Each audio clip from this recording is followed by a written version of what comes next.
Halo, selamat pagi teman-teman. Selamat jumpa lagi dengan saya di sini, Momon Esmadroni untuk channel Ngaprak.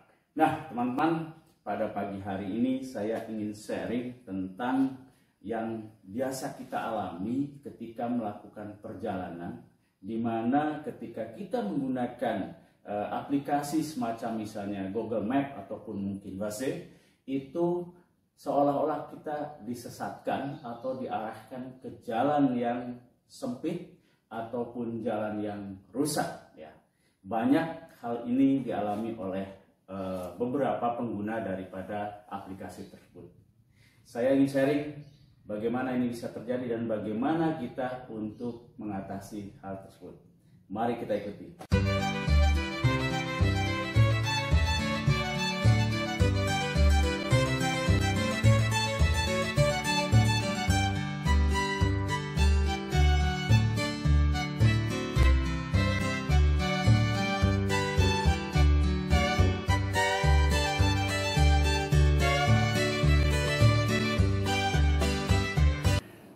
Nah, sebelum saya jelaskan lebih lanjut, saya ingin sampaikan bahwa untuk sistem GPS ini, ya, untuk mengetahui posisi kita ini ada dua sistem. Yang pertama adalah menggunakan alat ini. Ini adalah reel dari GPS, dan ini untuk mengetahui posisi kita kalau menggunakan ini terhubung langsung dengan satelit, ya, satelit GPS. Jadi ini tidak tergantung dari ada atau tidaknya sinyal handphone. Sementara yang ini melalui handphone ini sangat tergantung dari ada tidaknya sinyal handphone di posisi di mana kita berada ya. Sementara aplikasinya biasanya kita menggunakan Waze ataupun menggunakan daripada Google Map ya. Nah, yang ingin saya sampaikan itu yang khusus mengenai ini ya.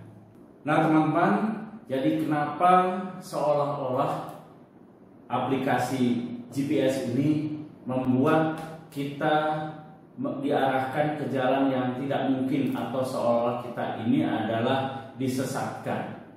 Ada tiga hal. Yang pertama bisa terjadi karena kita lupa untuk setting di sini, yaitu mengklik sesuai dengan jenis kendaraan yang kita gunakan. Sebagai contoh, di sini ada untuk rute yang terbaik untuk motor, untuk mobil, bahkan sampai untuk pejalan kaki. Jadi tentu ini akan sangat memungkinkan menyesatkan kita kalau kita tidak mengklik ini. Misalnya kita klik untuk motor tapi kita menggunakan kendaraannya mobil sehingga diarahkan ke jalan yang hanya untuk motor. Yang kedua adalah karena sistem ini mengambil basisnya adalah jalan yang rute terbaik itu berdasarkan rute yang terpendek biasanya. Sehingga kalau kita klik dari kota A ke kota akhir tujuan, diambillah jalan yang terpendek ya. Dan jalan yang terpendek ini bisa saja melalui rute-rute yang memungkinkan itu jalannya adalah rusak atau jalannya sempit. Untuk mengatasi ini, maka sebaiknya kalau kita katakanlah akan melakukan perjalanan dari kota A ke kota K misalnya, itu melalui kota-kota B, C, D, E, F, dan seterusnya sampai K, itu tidak langsung plotting secara keseluruhan ya. Artinya diklik dari kota A ke kota K, karena sistemnya akan memilih rute terbaik, rute terpendek, sehingga akan membelok-belok ke jalan yang ukurannya adalah jaraknya pendek. Pada kondisinya belum tentu adalah untuk kendaraan dalam hal ini layak untuk dilalui.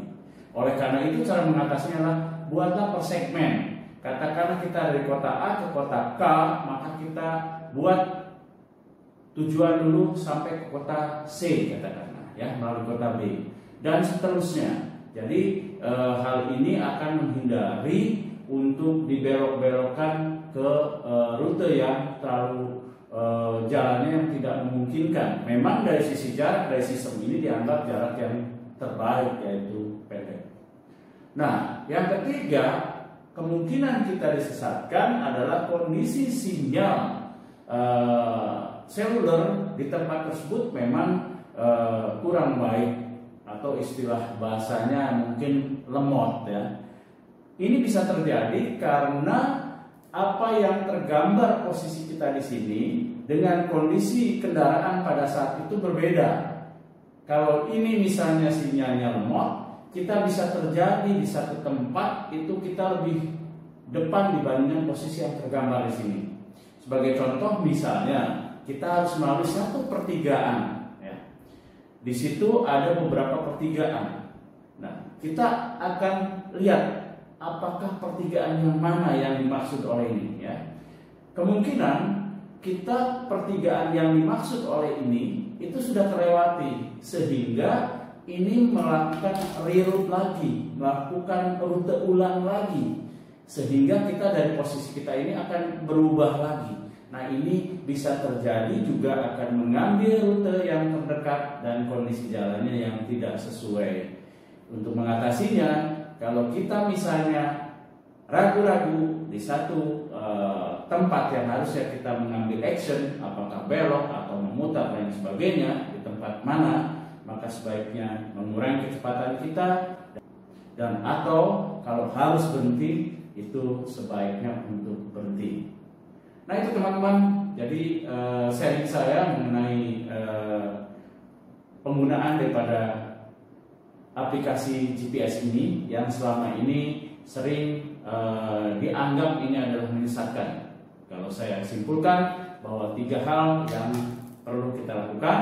Yang pertama adalah memastikan daripada kendaraan yang kita gunakan ini disesuaikan dengan yang ada di sistem ini. Ya. Kemudian yang kedua adalah kita memplotting rute tujuan itu per segmen. Dan yang ketiga, kita kalau ragu-ragu di satu tempat itu sebaiknya kita berhenti atau mengurangi kecepatan karena untuk menghindari bahwa gerak kita lebih dulu daripada apa yang digambarkan di GPS karena kondisi sinyal selulernya yang lambat. Nah teman-teman, itu sharing saya pada pagi hari ini. Mudah-mudahan bermanfaat dan jangan lupa ikuti terus perjalanan saya dengan Momon S. Maduroni untuk channel Ngaprak dan jangan lupa subscribe, comment, like, and share. Sampai jumpa lagi, bye-bye.